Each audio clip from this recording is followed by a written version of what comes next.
What's happening, guys? Dan Debenham here, and today we're going to be looking at, well, we're going to take a quick look at the Godox X2T Speedlight transmitter.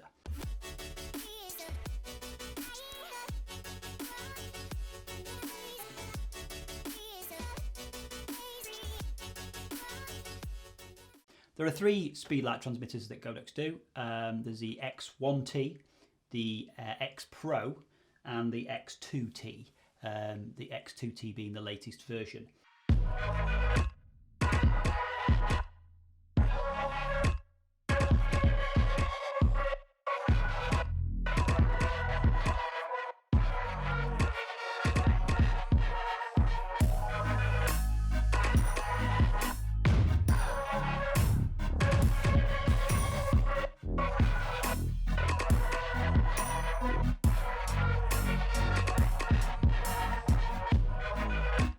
As with all Godox things, they release a particular version for a particular camera model. So as with the Speedlight that we did a previous video on, I'll stick a link up here to it.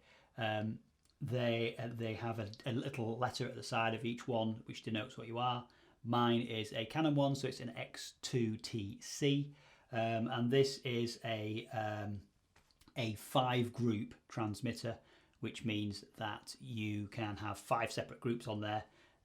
And you can control the Speedlight directly from here. It also contains Bluetooth, which means you can also control this from the Godox app, and that means that you can control all of your Speedlights that are connected up. You can control them wirelessly. So let's have a quick look at what we think about it and how it looks. So the Godox X2Tc, this is the Canon variant. There will be looking for a little letter there in the corner to denote what variant this is. If it's an S, it was a Sony, C, Canon, N, Nikon, etc, etc.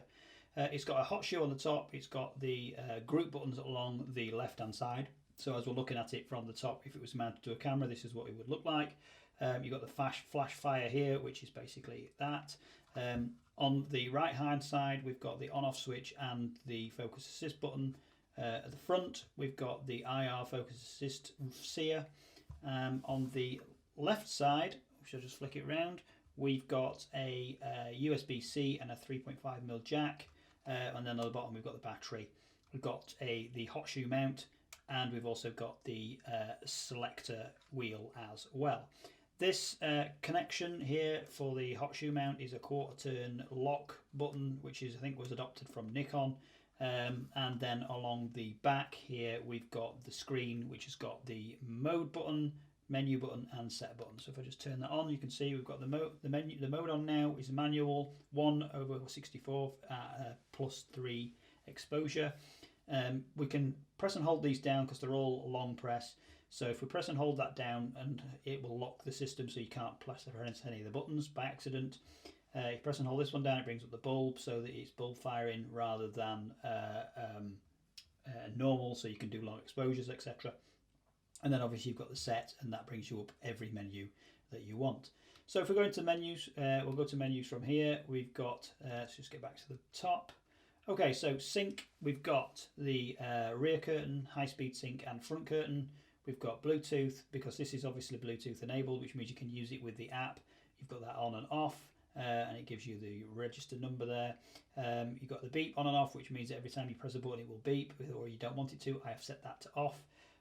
With zoom, which means you can manually set that to be zooming in to what your camera lens has got. So I want a wide flash here, so I've set it to 24. You can set it to auto, and it will then just do whatever it feels is necessary. You've got scan, which allows you to that scans the local Wi-Fi area and makes sure that the signal that you're on and that you're firing your flashes with is done via a secure Wi-Fi network rather than, so it's a clear one. So if you've got other photographers that are using the same sort of remote system, you don't clash and set their flashes off. They don't clash and set yours off. Then we've got channel, which allows you to select the channel you want. This is a 32 channel transmitter, so it will automatically allow you to set it to whatever you want it to be. You can change the ID if you want to, so that it doesn't get confused with anybody else's, so when people are logging into their own or they're setting up their own, they're not confused with what system they're using. and then you've got PC sync, which is in and out, as you can imagine. Delay, which allows you to delay the flash in 0 points of a millisecond. So if you want to press the trigger and then the flash go off just afterwards, it will do that. It will let you do a little bit of a delay to allow for different effects. You've got shoot, which is basically allowing you, it's telling the flashers how many people are using them. So you've got single person, multiple people, or via the app. You've got distance, which is 1 to 100 meters. So you can shoot with this and it will fire flashes up to 100 meters away. If you're using it closer than a meter, you need to select the 0 to 30 meter range if it's quite close, and that will allow you to use it within a meter of the transmitter. Then you've got step, which is basically allowing you to step up your flash, so that's the power. And that was all controllable from here, and it will just send that signal straight to the flash and allow you to set your flash as it is. You've got groups. Now this is 5 groups, as I said, it's A, B, C, D, E, but it's also got a 3-group selection on there as well, because different flashes have different groups. Mine in particular has a 3-group, so I have set that to 3. Standby, which is obviously basically what it is, that puts the thing into standby mode in 30 minutes, it saves your batteries. The light, which you get to 12-second light, off or on, so you can have it off altogether, on all the time, or have it on to 12 seconds and then it will go off. And you've got LCD, which is the brightness, so it's +1, +2, +3, 0, -1, so it gets dimmer and darker, etc, etc. And then you're back to sync.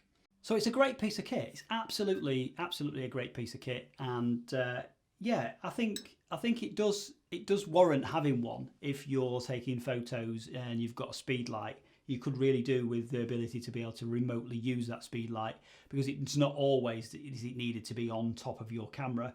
There are instances where you would want to use it in a studio setting where you want to be a bit further away from it. This, incidentally, also has a distance to it. You can use it up to like 100 meters away, which is like pretty long. That's like Olympic sprint distance.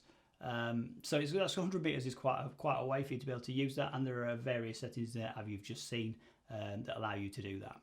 So I hope you did find this quick and dirty review of the Godox X2T useful, and you put it to some use. I hope you do get one. As I say, the price of this is I think it was £69.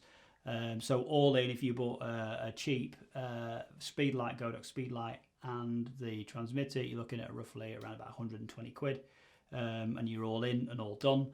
And yeah, I hope you did find it useful. So if you did, please do like and subscribe below, and I will see you guys next time.